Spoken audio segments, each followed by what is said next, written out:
Welcome to The Backstory, a special series from Future of Faith. In each episode, we take a look behind the scenes of projects from the National Storytelling Initiative on Christian Faith and Life. We'll be pulling back the curtains on our own work, sharing the wins and the struggles, and inviting others on to do the same. We're going to learn from each other and build this community together. Welcome back, everyone. This is Elizabeth Coffey. I'm here with my dear friends, Josh and Shannon, and we're catching up on projects, listening to how projects across the country are going. And so excited to be laser focused on Shannon's project actually a little bit later with some of her colleagues. So I'm going to start with Josh this time to give an update, and we'll kind of stay centered on his since we'll come back and talk a bit more about Shannon's at the end. But Josh, would love to hear, how are things going? Any updates, small or big, questions you're holding? First of all, I love that you, that little inside joke, like, we're going to be laser focused, because we had just gotten finished saying, like, okay, we can't just chit chat all the time. Like, we need to record these episodes. And so this is like Elizabeth doing a little like live directing of all of us for the audience. That's mostly a reminder for me, because I keep getting off topic. I want to talk. Yes. Anyways, no FIFA, no World Cup. Yeah. Yeah. Okay. Ready. Things continue to press along. I mean, we're at this point now where we're talking about spending, significant money over a number of years, like writing RFPs for real contracts. And that has been interesting. There was also this, I was trying to figure out what my role is in particular. So we're at this point where, like, we got to start planning stuff now. It's July 2026 for events that will start to happen a year from now. And the rubber starts to meet the road in terms of, like, well, what are you going to do? Where are you going to do them? And more importantly, at this point, conceptually, what form are they going to take? And we have written one thing into the grant, and it relies on this, like, it's all, for me, it's all like crystal clear and connected in my head. Like, there's a theory of change based in some research in the social sciences, and then some theological practice that supplements that tells us that these are the kinds of ways that we should be doing things, right? Like, that chain of logic is crystal for me. But it's not my project, right? Like, Nikki runs the project. And so at some level, I feel like responsible for making sure that the least of my concerns is, like, at this legalistic level, like, are we fulfilling the roles of the grant and blah, blah, blah. I mean, sure, we can be in compliance, and we all know that Lily is very, flexible on those things. You just need to be in communication and all that. But more importantly, I want to make sure that we don't get off the rails, like, that one good decision, like one rational decision to the next, to the next, to the next. And all of a sudden, you're swimming in a lake when you meant to be climbing a mountain, even though nobody was, like, designing it that way. So I'm like trying to figure out where do I step in and where do I pull back? Because it's, again, like, that was the original, but that doesn't have to be where we go. Nikki might have a different vision. And so every week when we meet and we talk these things out, it's been really interesting to see how the concreteness of designing a real thing for next year starts to inform and shift some of the vision for even for the grant itself. And that's, I think, further complicated on our part by the fact that we have partners. And so and what I mean by complicated, I don't know if this has been your experience, Shannon, at all, but everybody's so nice, right? And it's like, everybody's, if somebody wants to do something, like, yeah, let's figure out how to make that happen, or we can do that. And, like, they're all trying to be so accommodating and, like, really lovely and collaborative. But also then, like, we don't want to end up building this Frankenstein thing that has a little bit of everything but doesn't mean anything to anyone. And so even as I read through the RFPs, I'm reading them through with that design, that eye of, like, are we asking for the world here? Like, even we're interviewing digital media. We're going to interview our last one today, and I've been telling you, like, look, we asked for the world in a job call. There's 1,000 ways to success. Don't feel like you have to check every box or be performative in the ones that you can't check. Just tell us how you would fit this job, because we know we're going to have to outsource some things, but I wonder what we're signaling. So I feel like I'm constantly trying to find my own footing in that way.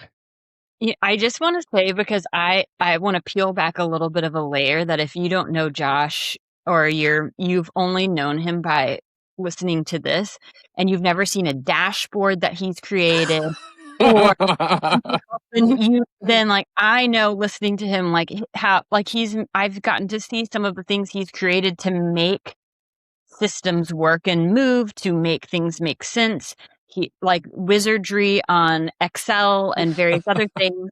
And so to hear you talk about this, like I do have some empathy for you, because you're like, you fit information in a magical way into dashboards and help people and systems move and work together.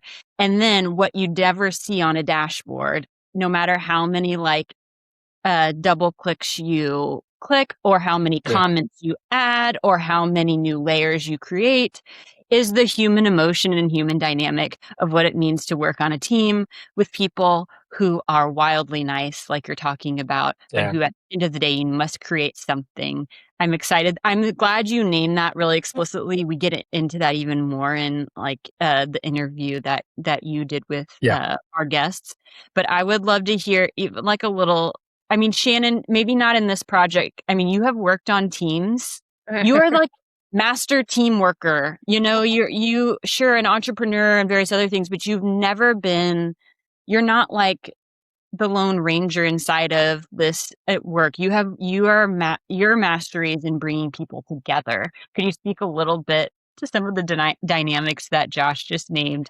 Because I think you create projects that help weave the complicated nature of humans together. Well, I was actually smiling when you said they're all so nice. I think the difference in like the collaborative teams that I put together, like on the ground, mostly in the UK, and there's a lot more tussle and like people saying that's rubbish or I don't agree with you or we're not going to do it that way. But then you get inside this work and inside of this ecology, and it's like people, they're a little more timid. And so I find that I'm the person going, I don't agree with that. And I'm not normally that like... You said that to me. So I'm like, I don't know. But that is I think that's the beauty of this work. Kenda Dean says, the best thing about grants is you get to work with people you love and respect and do work you couldn't do otherwise. And, and navigating all that personal is part of it. Right. Yeah. And I really don't think of myself, and I don't think anybody else would describe me as like a person who wants or needs control. That is not what I'm trying to do with that structure.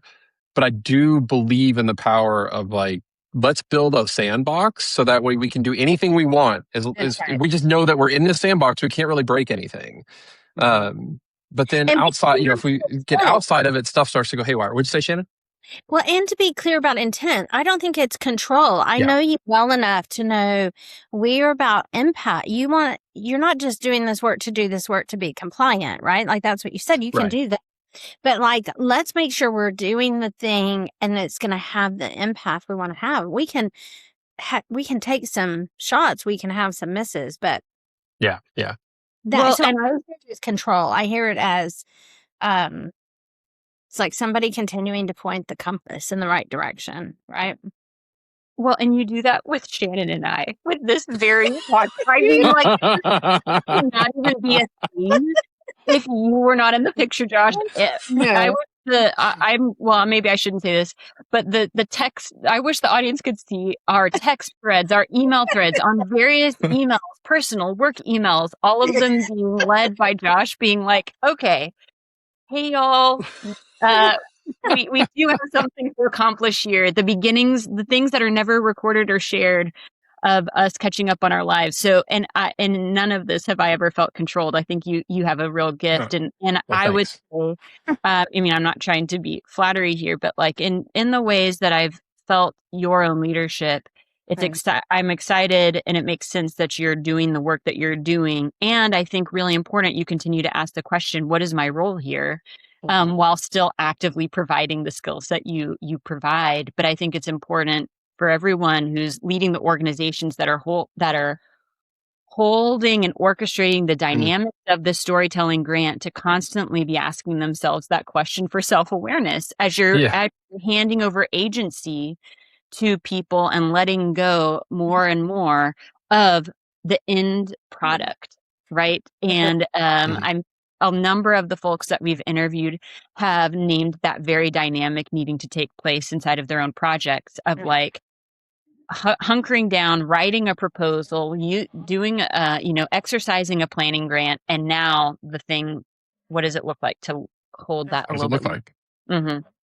Well, and I offer that as, and thank you for receiving it that way and for the kind words. I mean, I offer it not in the spirit of like in defensiveness, but in this way of saying, like, I think that there are other people probably out there like that, like in that same position. Like, it's not. In other words, like, I don't want this to be heard in this box of like, oh, person who needs to have control all the time and micromanage everything finds it hard to step away. What an interesting story. Like, that's not an interesting story. Because that's a story that's been told 1,000 times. And maybe that's a real thing that people are facing and they can deal with that. But that's not what I'm suggesting is happening here. Like, it's about trying to find the right way in collaboration to like whose role is what thing to do.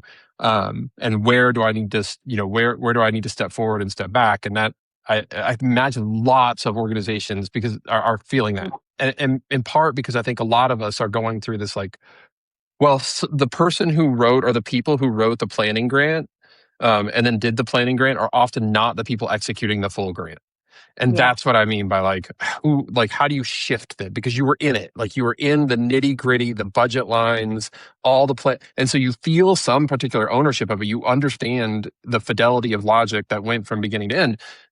But then if you're going to be successful, it's got to transition to somebody else's ownership, I think. I mean, I really believe that. And there's nobody, I mean, it's not like we're dealing with somebody who's inexperienced. I mean, all the people surrounding this project at BTS and Future Faith are, they're incredible. And so it's not an issue of trust.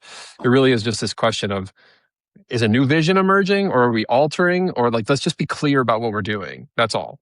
And that's an interesting, and it's been super fascinating. I've learned a ton just in the past few weeks.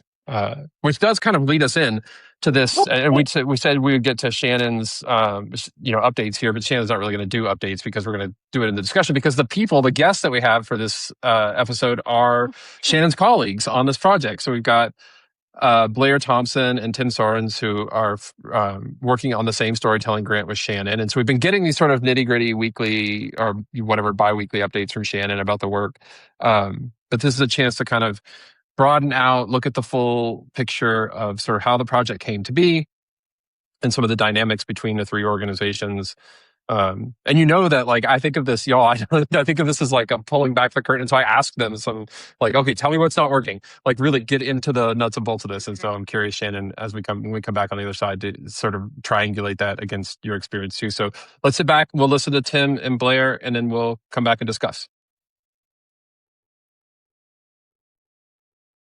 Hey, folks, I'm really excited to be here. We get to talk about this project that you've been hearing bits and pieces about as Shannon's been talking about it, but now you're going to get to hear about it like sort of as it's like as an entity, as a thing that has been from conception to where it is right now. We've got Blair Thompson from Wesleyan Impact Partners and Tim Soerens from Parish Collective, who are working then, of course, with also with Shannon and Rudy Good. So that's the three organizations that come together in this. I'll let them introduce themselves. Maybe Tim, do you want to go first? And then we'll go to Blair and she can describe the sort of overall project.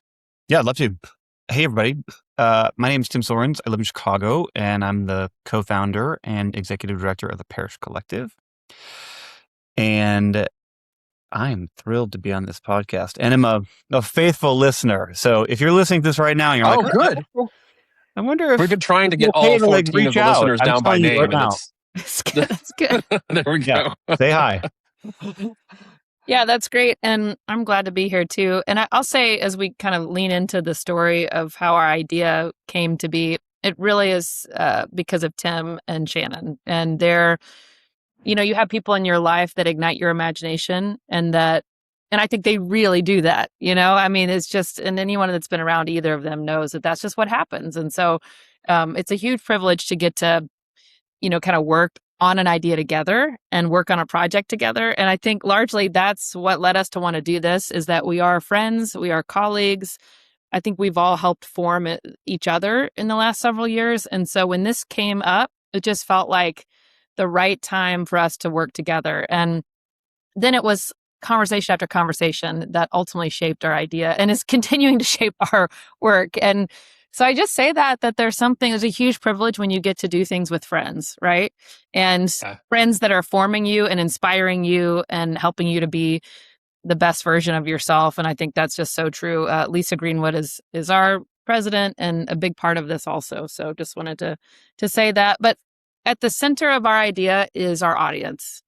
And our audience are the Duns. And Josh, you've been a big part of giving that language. And the last 6 months of our project really has been digging into getting to know the Duns. And we have invested in a pretty significant analysis about the Duns, working both with Barna and also and especially an audience analysis that really does a lot of work with some of the studios in Hollywood. And they together have helped us to do a deep dive that includes not just surveys and significant number of people responding to the surveys, but also these small group conversations that have really helped us to listen. I see in the background, Josh, listening is sacred. I think we've really tried to do that already with our audience. And we're going to hopefully produce stories in a variety of forms that speak to those Duns. And we've also learned that Duns, they're not all one thing, right? That they see their doneness comes out in a variety of ways.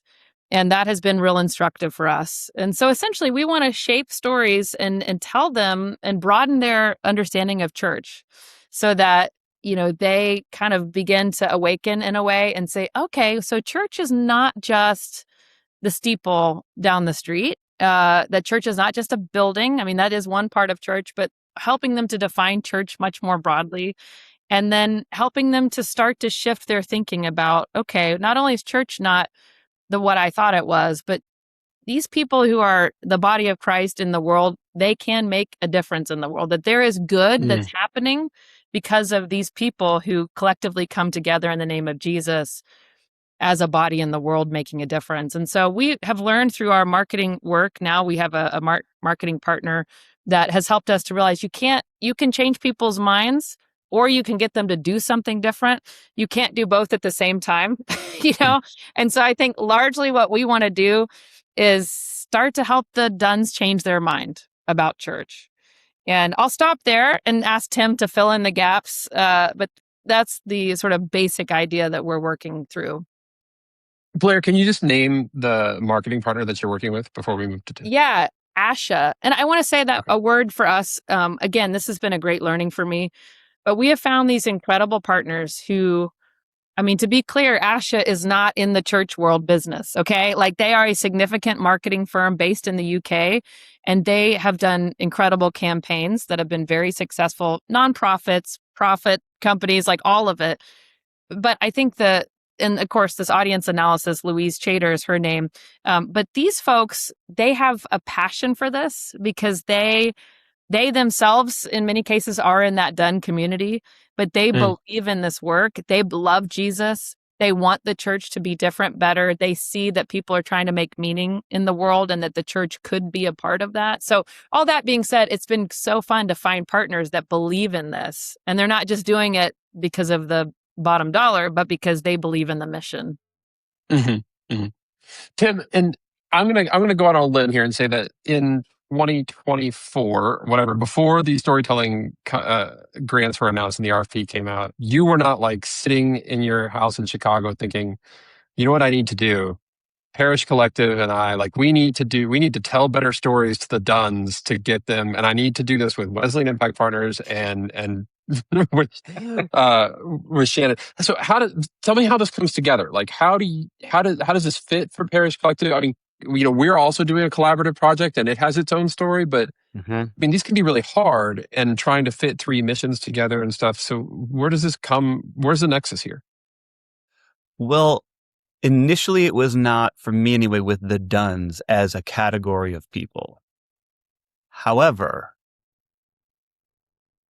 what we've learned, and I think has been an initial hunch, which is beginning to be backed up by data, is that the same longing that creates a kind of departure for the Duns is the seed of renovation. Like, we want to be, that listening is required. And there are so many amazing things that are happening. And this is what I was thinking about in 2024 in Chicago. The kind of practical purpose of the church right now it's just, and we talk about this all the time, it's just up for grabs. Like there's no cultural Hmm. consensus as to what the church exists for. So to even say I'm done with the church, well, what does that actually mean? Hmm. Does that mean you're done with Sunday morning? Okay. Does that mean that you're done with church? I mean, that's a really important conversation we're not necessarily even having. Can you be done with the church? Sure. But by not participating at a liturgical event, does it mean you're done? What is the church and what's it for? And that's where there has been a lot of relational trust, but I would say just as much missional alignment between Wesleyan Impact Partners and Parish Collective and Rooted Good.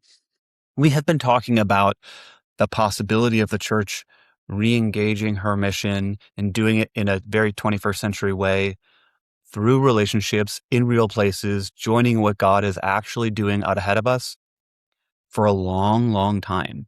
And so when this RFP came up, I didn't have the word "done's" in my head, but what I did, one of the seedlings happened actually in Shannon's flat. I was visiting for a different project I was working on or speaking at an event in the UK, spent some time with Shannon, and it was, 6 months, 9 months before this RFP. It was in the air that this was probably going to happen, this storytelling RFP. Mm-hmm. And so, as we sometimes do, we're just kind of blue sky dreaming about what we could do together and who we could do it with. And to be able to do this with Wesleyan Impact Partners was, for us, a no-brainer. And we had both kind of been talking to both Lisa and Blair, like possibilities kind of generally. And so it was not hard to be like, do we want to do this? And it was like strong affirmation, absolutely. And then I want to say, once we got the planning grant, that was an incredible, we got together in Dallas to work on the actual grant. And we used the planning grant money to bring in Luis and the Asha folks. And that was stunning because we all agreed as a team that we believe that excellent storytelling is absolutely vital for our common mission. Yeah. In that we are not storytelling experts and we're not audience experts. We're not marketing experts. So, I mean, this might sound a little demeaning to us, but like to be in the room with like grown-ups in these fields, like amazing. Yeah. It was incredible. Subject And I just matter guess like, expert. Yeah. who knows what's going to happen exactly with our work and with her work. But like Louise Chater, like she was former head of audience for Disney. She's in Kentucky right now, executive producing a major feature-length film. I mean, like these aren't people that you just necessarily have the privilege of working with. And Asha has been unbelievable. Like getting to be adjacent to how they think, what they're doing, it's been a huge gift. And so we're still in the midst of that, actually. A lot of the listening and discerning design work, that all came together. Listening and discerning. Yeah. I'm kind of excited about it. We're still in the midst of, but I have all the confidence in the world that what we do together is going to be spectacular. It's so interesting. I've been thinking a lot about that same thing of like just how important the planning grant time was, and often in ways that I didn't even know. I mean, part of it was the nuts and bolts of like, we got to get on the same page. We got to figure out exactly what we're going to propose and put it all in an application, et cetera, et cetera. But the relational equity that, at least for our projects, has already been transferred a couple of times, from one entity to the next, but really was for us, I think, established in large parts in the couple of gatherings where we got together. And that's what has allowed it to then, when we hired a director and then when that person worked with VTS's director and then on and on, who some of these people were in the room, some of them weren't, but it's the fact that it gets handed off in this consistent chain that sort of is the grease that allows all of these collaborations to work. Because, collaboration can be, you don't always agree. And some things can be, even like the nuts and bolts of it can be kind of tricky sometimes. Speaking of which, can you just walk me through how the grant can only live one place? I mean, Lily's only going to give money to one entity. There's 3 organizations here. There's obviously a benefit to holding the money. I don't even know who it lives with. It's with Impact Partners, right? Blair, I'll give you one guess. True? Yeah. So how does that, like, how did that decision get made? Like, how did you all decide? This is the people that, this is the place where the money should go, and this is we should put the grant in and all that. I could take a first stab, Blair, but it'll be important for you to weigh in on this too. That was also never really, I don't necessarily much of a discernment, at least for me, and I think Shannon would agree on this. That was always the plan. And not just because they are substantially larger, but like able to cash larger checks than both Rooted Good and Parish Collective, and much longer financial history, et cetera, bigger staff. That's all true. And obviously we trust them a whole lot. One of the reasons, and this is outside of storytelling, but it includes it, is we also believe in the business model and mission of Wesleyan Impact Partners, that they are seeking to cultivate a kind of economic system and imagination for the future of the church. And frankly, if you're listening and you've got money to put into Wesleyan Impact Partners, which can then create interest for the future of the church, we want you to. So it was never a question for Shannon and I of like, well, where does that money go? Because our partner functions as this entity that propels our common mission just by cashing the check. Mm-hmm. So that was obvious. Now I'll say one more thing and then I'll pass it over to Blair, is that to Lisa and Blair's credit, and this has remained true every step of the way, is that we also decided that we bring different gifts and strengths as 3 different organizations, but it was explicitly said by Lisa and Blair, we're not going to function as we're the head and you're the feet. This is going to be an equal partnership between 3 entities. And that has remained absolutely true, 100%. And I would say that's even true as, like, I have a colleague who came on a little bit later. I feel like she's been treated with utmost respect as a partner. And that, I mean, there's a lot of relational equity between us. I think that helps. Yeah. It doesn't mean it's a given. So both doing it and saying it, I think, are both important. And that's been true, certainly so far. Thank you, Tim. For sure. Yeah, I really appreciate that on so many different levels. But, and just to let listeners know kind of how it works in terms of what happens when you invest with us is you do earn a return on that investment. And so, but meanwhile, we take that money and we do loan it to projects and congregations and through loans. And so it serves a much broader mission. We have a whole wing of philanthropy where we're working with congregations and nonprofits to develop their long-term generosity. I mean, we do this learning innovation work together. So yeah, you participate in this whole ecosystem of ministry that is national. So yeah, thanks for allowing that little plug. Because we believe in the mission. I mean, it is how and where we invest is a faith matter. It is. Yeah. And I think, I mean, I don't think this is telling tales out of school, but I mean, I think Lisa mentioned that you have even other storytelling grant partners that have come to you for that purpose, because Lily's going to write one check at the beginning, and that money shouldn't just sit there. It should do. I mean, it can do something for you beyond just like be a source of funds. So it's partially a plug. I mean, I'm happy for you to talk about it because I do think it's important, as Tim mentioned, like it is something that's all too often not very well known. But more important, I mean, it really, I think, pulling back the curtain on these conversations about money and partnerships, I've heard a lot of people that don't even walk down the road of partnership on a grant like this, on something this big or complicated, because I feel like it's just going to be too messy and it's just not going to be worth it. And I think part of your story and certainly part of ours has been that it has been messy and it's been worth it. Like there are sometimes difficult conversations occasionally, but if you spend the time on the relationship side, that it's not as messy as I think you think it's going to be, or some people might think. And it has been worth, like, we're better because of the collaboration with VTS and the 3 denominations, for sure. And I think you all would say, you're better because of the 3 organizations coming here. 1,000%. Yeah. Walk me through sort of like, where are you at right now on this project? We're recording this in the middle of July 2026. So you've been at this for just like 6 months or something. Yeah. Tim, do you want to jump in? Sure, I can try to give a bit of an overview. So we have hired Asha and Luis both to do, as Blair said earlier, a pretty substantial, along with Barna, deep listening study on Duns, which is pretty much wrapped up. And now we're doing some synthesis and analysis on it. She is as well, and it's providing a lot of the framework for what we're trying to create. And then with Asha, and we're literally like, we'll be together a couple days from this recording at what will have been about our 4th major meeting session, where we meet up in a different city with our whole team, usually for 2 or 3 days, which has been a complete blast and also lots and lots of work. To discern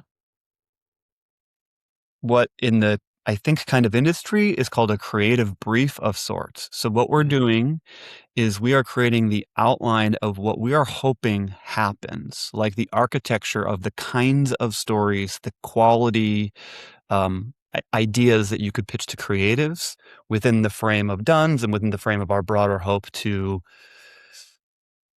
tell stories of great promise and beauty of the mission of the church. Yeah.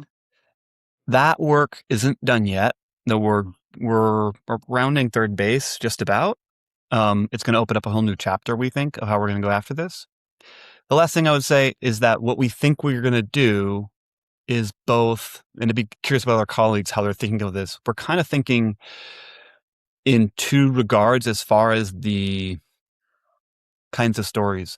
Basically, we're going to take over the next couple of years a handful of big shots from a financial perspective, high production, expensive stories that we think can go far and deep with a significant audience and significant investment. It's a bet that we're making. We're also going to, in a cross-current way, scout out through Really Good, Parish Collective, Wesleyan Impact Partners, and other friends and partners.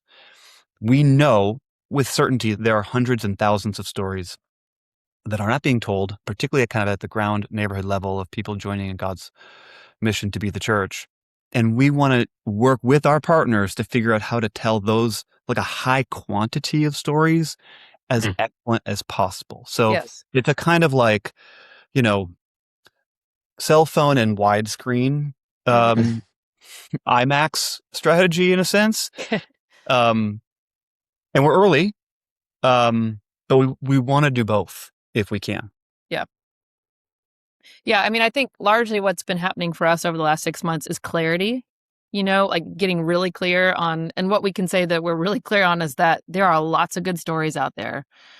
And there is little engagement with the storytelling that's taking place, right? And so we don't have a story problem, we have an engagement problem.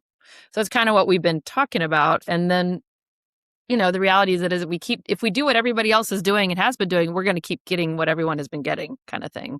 And so we have this sort of big ambition that we want to have a new standard for storytelling excellence. And so that's why leaning into these folks that know how to do it is really exciting and just a huge learning curve for us. And that's what's been really fun. I think it's so important to hear. I mean, it's in these early episodes of the podcast, over the last, I guess, 4 or 5 months that we've been doing them. I keep saying this, but it doesn't feel any less true to know, you all are adults in the room. I mean, Wesleyan Impact Partners, Parish Collective, Really Good. These are some of the most highly regarded and well-established organizations in our field. And to hear you all say, we've spent the last 6 months just doing clarity work. There's some research that's going on back. It's not like you've been, in a closet in a dark room trying to get clarity. You have been actually engaging with people. But for everybody who feel, especially maybe for people who are newcomers, first-time grantees, who feel this need to hit the ground and start, running and sprinting for 5 years, to hear, no, you can, it's okay. Take your time. Getting clear it's worth the time. And also, I mean, I remember thinking through, at our planning grant, I'm sure you all felt the same way. We got really clear during the planning grant, and then the actual spending of money started. And then it was wait, hold on, what are we doing again? Yeah. And the clarity didn't feel so clear. We're 6 months in, right? And we're having this meeting next week that's going to be incredibly clarifying. And I fully anticipate going back and looking at that budget that we created, now a year ago, and redoing it. I mean, as we have done with other Lilly grants, it's like as you get into it, you start seeing it differently and you understand what the needs are and how much things cost and putting it in different buckets. And so that's been a learning for me as I've been engaged with Lilly grants over the last several years. It's like you continue to refine as you discern what your faithful next steps are. So. Mm-hmm. Yeah, and almost that, I mean, the permission and expectation from the program officers of like, we know this is going to change, and that's okay. Right. Yeah. It's okay. Yep. What were you going to say, Tim? Sorry. I was going to say that another thing that has been, I would say for the most part, really interesting is that in the world of many of our organizations, and just like, I don't know that there's ever been an initiative with this much invested into storytelling from a congregational or even Christian perspective. And that's so amazing. And I remember as we were starting to talk about some of the IMAX projects we might want to do, I was like, I wonder how much like Coca-Cola spends every year advertising, for example. And they spend probably more than all of the religion investments from Lilly every year. So there's like this interesting, like, wow, this is so amazing. We can finally take some real shots. And that's true. What's also true is if we're going to try and like go bigger, we have to be honest with some of the broader financial contexts that we're stepping into. Mm-hmm. And $5 million is a drop in the bucket for larger media companies and larger things like, so, and that actually, I would say for the three of, that's another thing that I'm stoked about our partnership is like, we do want to, as best we can, like punch above our weight class. Like we want to take some big shots. We don't know if it'll work or not, but we want to go big. That doesn't necessarily even equate to expensive, but I love being with peers, and I would absolutely include you in this, Josh, like who call it the best of us and like, let's take some real shots. Let's go bigger. What do we have to lose? So that has been really, really interesting because we're not studio executives or we don't own media companies or even, starting marketing companies. But we realize how important it is. And I mean, most of us, I think, would all agree that like what we're trying to quote unquote offer in these really sacred stories is as much, if not a whole lot more important than sugar water. Yeah. That's a good, I want to pull on one thread. I'm watching our time too. I know it's short, but, Tim, you said we're going to take these big shots and we don't know if they're going to work, yes. And we have a higher probability that they will work because of all this front end work we're doing around audience. Yeah. And like, we're going to be doing some testing stories that we will then go back to our audience and say, how is this landing for you? And then we will refine from there. And then we'll be able to share. I mean, people listening to this podcast on other storytelling grants may benefit from some of what we're learning.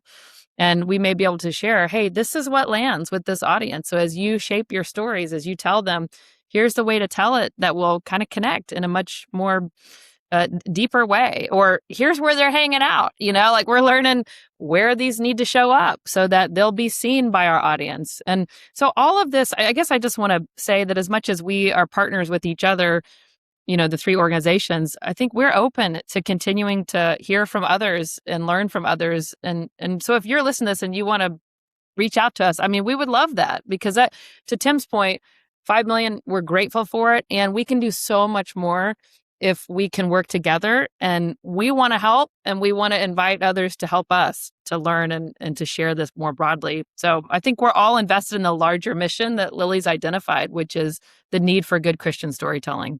We want to help that. For sure. That's so great. And what a lovely invitation. And that's, Blair, you say people can reach out. I mean, so where are you at with this? Do you have a website or is there a place that this lives online yet? Not yet, but it's so coming. And I don't even know exactly when. But I would just say for now, reach out, email us, Tim. Yeah. And so drop that in. Yeah. What are your email addresses here? B. Thompson. Mine is Tim at parishcollective.org. Yeah, Tim, you have an easy one. Just Tim at parishcollective.org. Mine is B. Thompson at Wesleyan Impact Partners.org. So, and of course, Shannon is a great want to reach out to any of us. We want to hear from you and know what you're doing, but also connect you with what we're doing and see if we can do more together. Well, Yeah, we're really committed to that's that. great. Okay, last thing as we sort of wrap up here, tell us, in like 60 seconds or less, like what is one thing that, hasn't gone the way you expected that it was going to go, or it maybe has like actually just broken entirely? And what did you learn from it?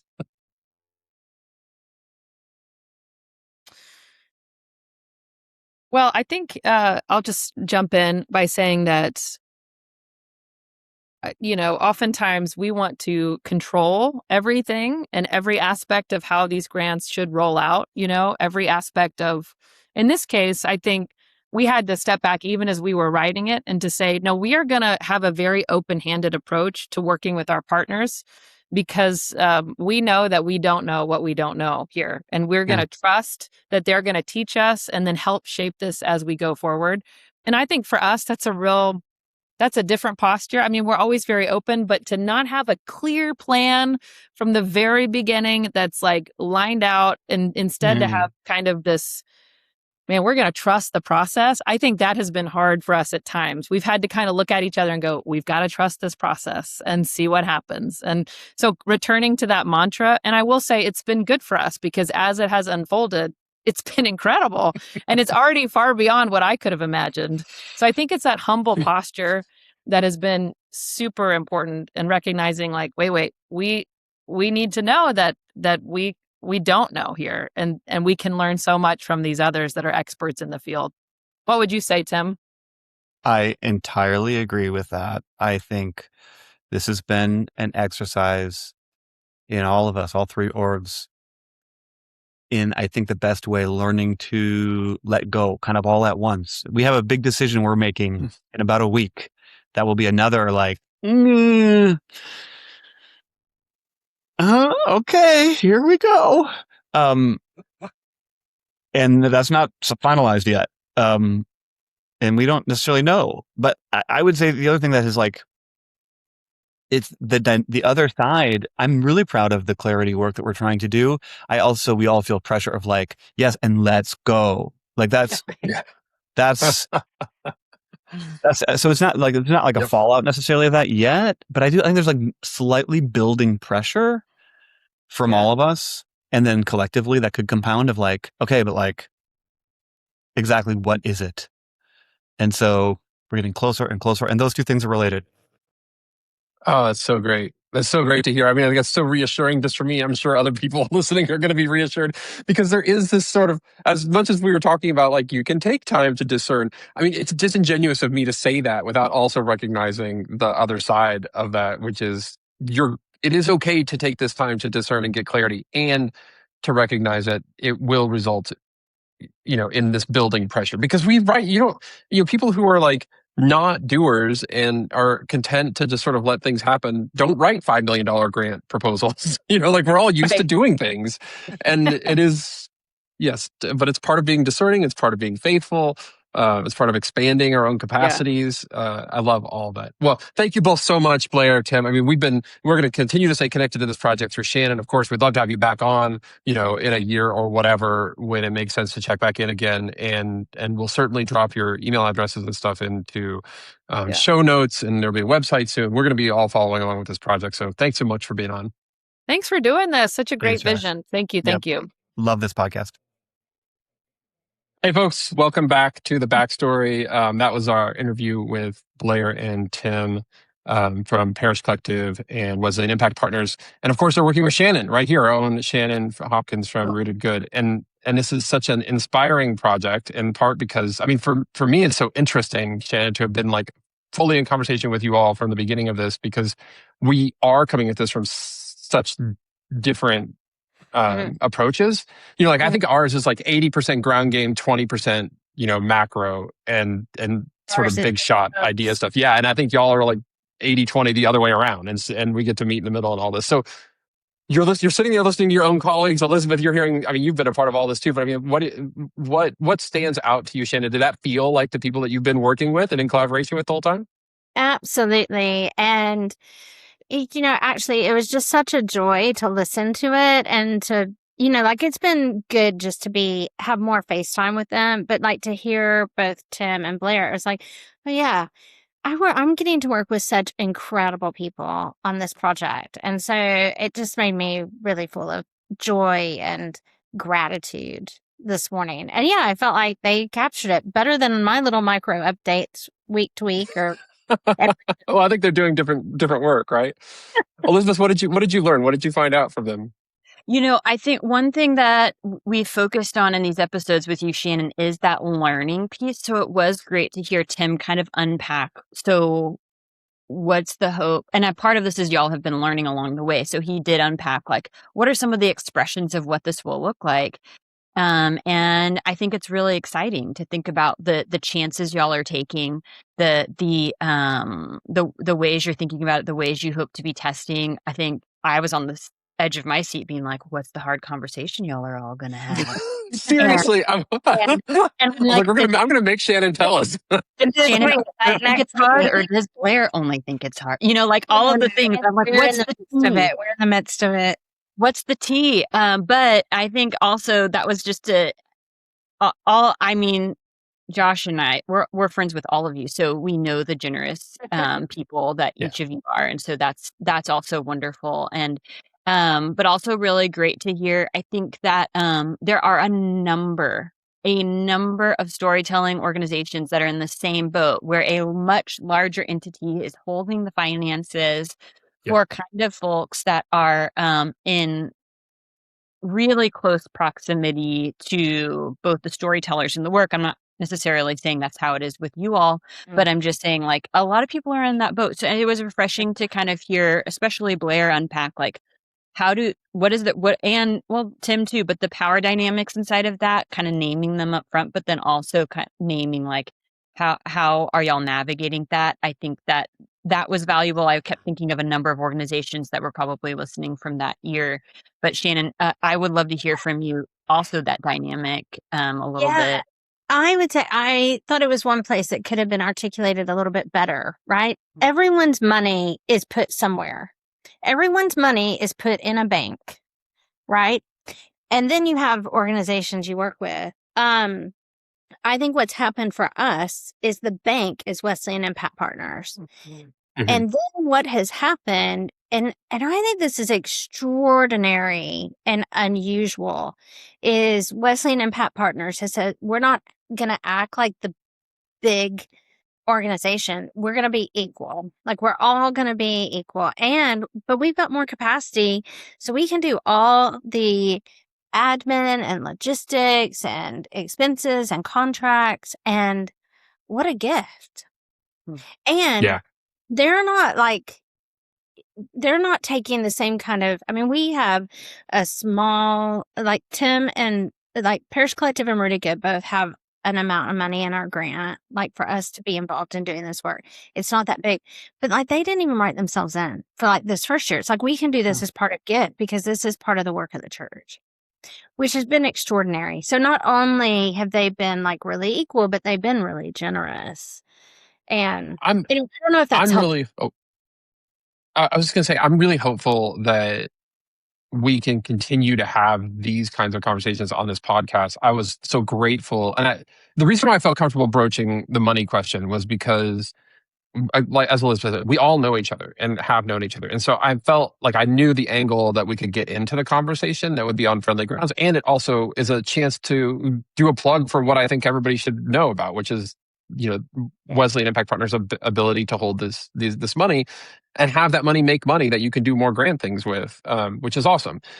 But it's so, like, these are the hallway conversations that I feel like we often end up in, which is, who's holding your money? How much are they charging you for it? What are you getting in return? How has it been? Is it frustrating? Is it awesome? Like, that's the stuff that I feel like I was just so grateful for them for talking about it. I hope we can talk more about money on this show, because it's $5 million. Like, it's a lot. It is organizationally shifting money for many of us. Oh, absolutely. Well, and this is the thing. Do you want the thing is, people also make money off the money. Right.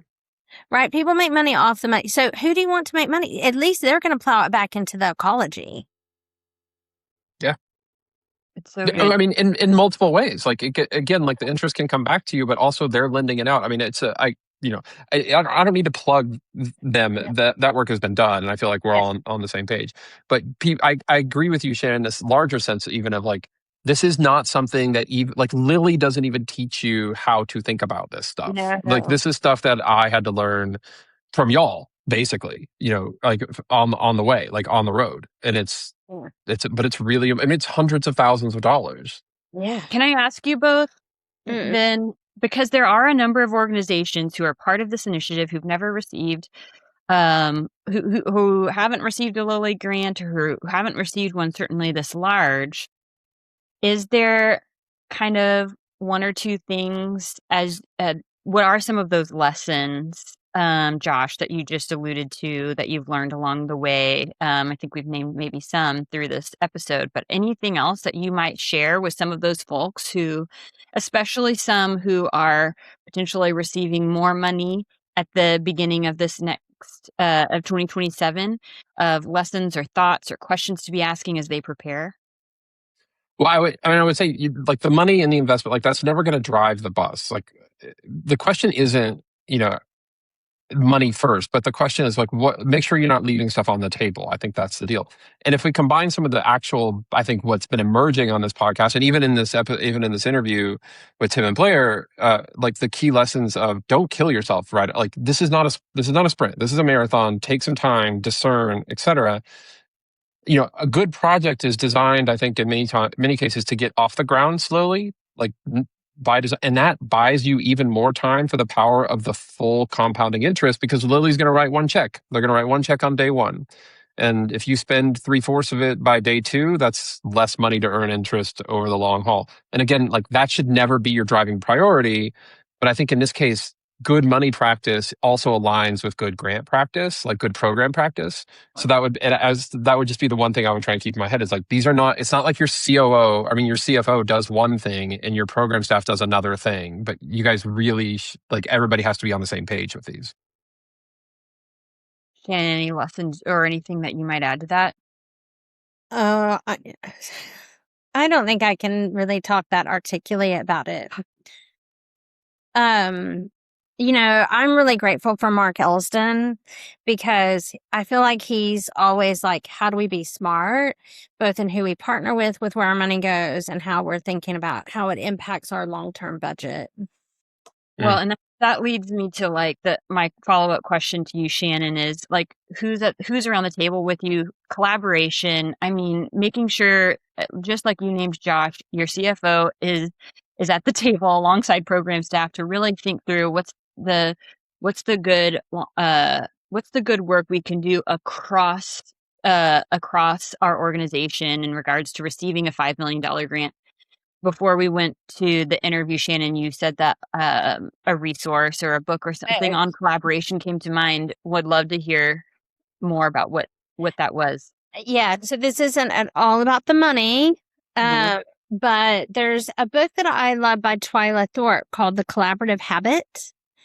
And I think it's a really good, easy read. It's kind of old now, but I still think it's one of the best things I've read on like practicing collaboration, but then also like the spectrum between like cooperation, collaboration, co-creation. Like we tend to use this word collaboration to mean, but we mean different things. Like, and so like there's a whole spectrum of partnership, really, of which collaboration is one way of doing that. And so I just think it's a good lesson. I think, and I think who's around the table, most of us are in nonprofits, and to be able to get a grant, you're in a nonprofit. You also have a nonprofit board, and I think more and more, it's like, who do we need around the table at what point? It's always worth asking. Shannon, how often are you all getting together on Zoom to talk through either as a group or as, in pairs? Like, what is the rhythm like for doing this project? For our storytelling grant, we have a weekly meeting, a weekly half-hour meeting that is Parish Collective, Wesleyan Impact Partners, and Rooted Good. So that's just our internal team. we have made a hire. Anna Del Castillo is starting to do a like part-time role with us, so she'll join our team. Blair has been having another weekly meeting, like with Asha and Louise, like just as like a weekly check-in. So we're not all doing that. So I think Anna will pick that up. And then we've been together a lot in person. I am hoping that's going to change come next week. That's a lot of travel for you. Yeah. So who is it? If Anna's working part-time, like the contract, then does that come from Impact Partners Just to? Yeah. Gotcha. So we shaped the job description together. We'd allocated the budget. We talked about her, but then they do all that work. Again, it's just great. Yeah, for real. 30 minutes is not a long time. What do you do in 30 minutes? I mean, there's 3 organizations. I mean, we're every week. I mean, that's the beauty of like consistency. I mean, our Rooted Good team is dispersed, and we do an hour-long call. Right. Every week, and that's enough because when you're in person, I think there is something. This is just what I've learned in the last 5 years, but you can do creative and strategic work really well in person. That work is harder online, but you can run to those decisions, right? In between times. And so you don't need as much time. Few minutes left here, y'all. What other things struck you from the conversation that are worth sort of commenting on or holding up that you want to highlight?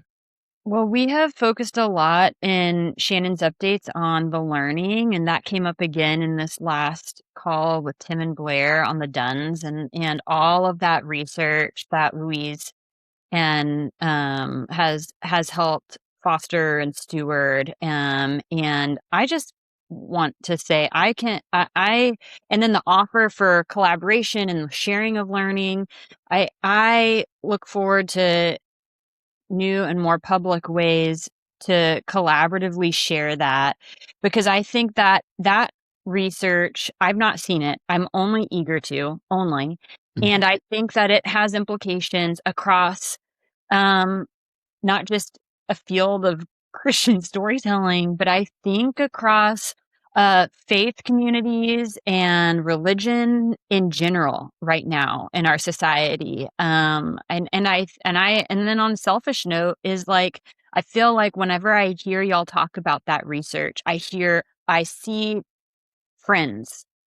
I see family. I sometimes see like a version of myself, right? Like at different periods of my own life. And so I think that what you're doing is really important.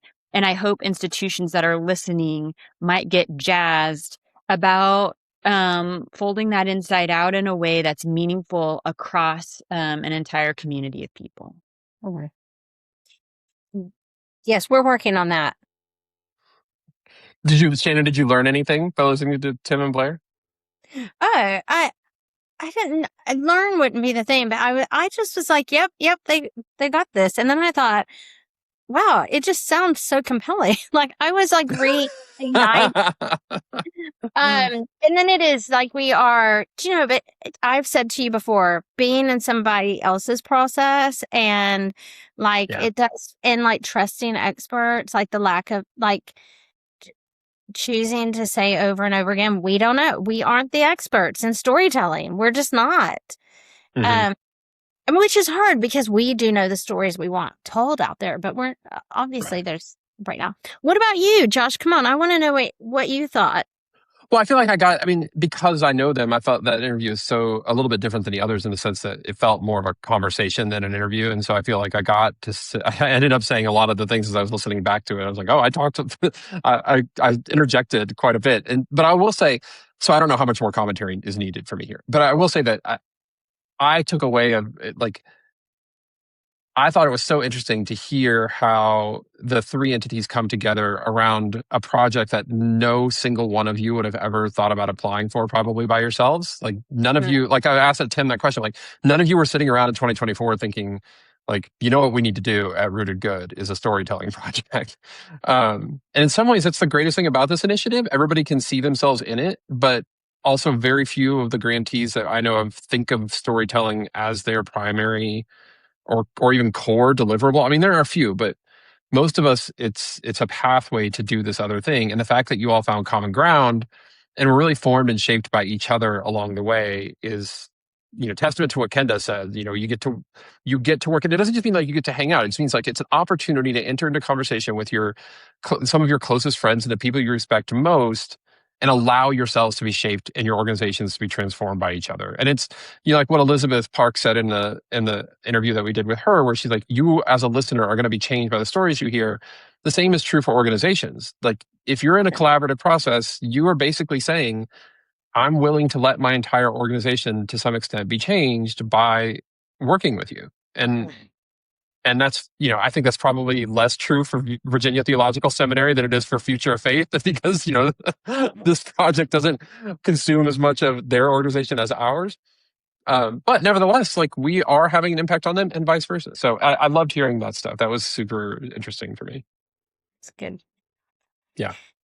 All right, folks. Well, we will be back again in 2 more weeks. We've got an exciting, I mean, if you're listening to this, you probably think it's exciting. I think it's exciting lineup of people coming, including I guess in a few weeks or maybe a month or so, we'll have this just incredible story from Larch, which is doing work with people with developmental and mental disabilities. It's cognitive disabilities. It's unreal, both the stuff that they're doing to capture stories in a variety of formats and ways. And I cannot wait to bring you that episode and all the others. So stay tuned, stick with us.